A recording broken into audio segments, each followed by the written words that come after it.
কয়েকদিন ধরেই এনসিপির সাথে জামায়াতের জোটবদ্ধ হওয়ার সম্ভাবনা নিয়ে রাজনৈতিক অঙ্গনে চলছে তুমুল আলোচনা। জানিয়ে ২৭ ডিসেম্বর নাহিদ ইসলামকে আনুষ্ঠানিক চিঠিও দিয়েছেন দলটির ৩০ জন কেন্দ্রীয় নেতা। এই ঘটনার পরদিনই ঘোষণা আসে জামায়াত ইসলামী সহ সমমনা ৮টি রাজনৈতিক দলের সঙ্গে যুক্ত হয়েছে এনসিপি। এমন পরিস্থিতিতে জামায়াতের সঙ্গে জোট ও পদত্যাগ নিয়ে কথা বলেছেন এনসিপির জ্যেষ্ঠ যুগ্ম আহ্বায়ক সামান্থা শারমিন। বিস্তারিত জানাচ্ছেন শেখ ফরিদ।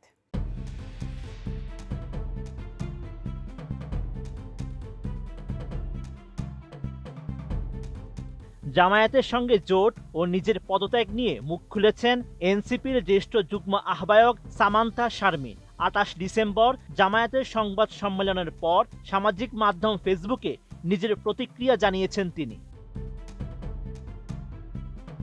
ফেসবুকে সামান্থা শারমিন লিখেন, জামায়াতে ইসলামীর সংবাদ সম্মেলন থেকে জানতে পারলাম এনসিপি আনুষ্ঠানিকভাবে জামায়াতের সঙ্গে জোটবদ্ধ হয়েছে। গণতান্ত্রিক সংস্কার জোটের আত্মপ্রকাশের দিন জোটের মুখপাত্র ও এনসিপির আহ্বায়কের বক্তব্য অনুযায়ী তা হওয়ার কথা ছিল না।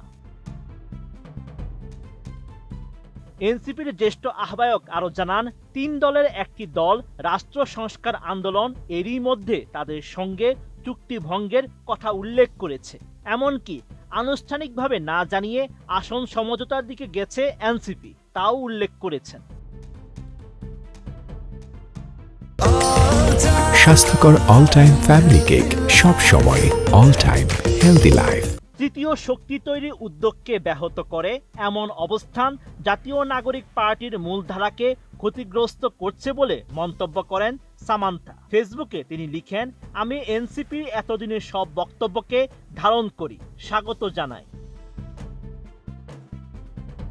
এনসিপি মূল আকাঙ্ক্ষা থেকে বিচ্যুত হয়েছে দাবি করে সামান্থা শারমিন জানান, জাতীয় নাগরিক পার্টির কিছু মানুষ কতিপয় আসনের বিনিময়ে ২৮ ডিসেম্বর ২০২৫ বিকেল ৫:৩০টায় এই দলের মূল আকাঙ্ক্ষা থেকে বিচ্যুত হলো।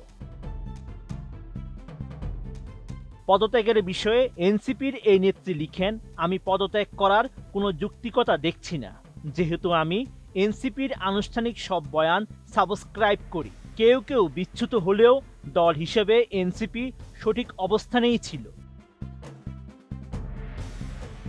এর আগে জামায়াতের সঙ্গে জোটের আলোচনা ওঠার পরপরই প্রতিবাদ জানিয়ে গত ২৫ ডিসেম্বর পদত্যাগ করেন এনসিপির কেন্দ্রীয় যুগ্ম সদস্য সচিব ও নির্বাহী কাউন্সিলের সদস্য মীর আরশাদুল হক। তিনি ত্রয়োদশ জাতীয় সংসদ নির্বাচনে দলটির মনোনয়ন পেলেও নির্বাচন করবেন না বলে জানান।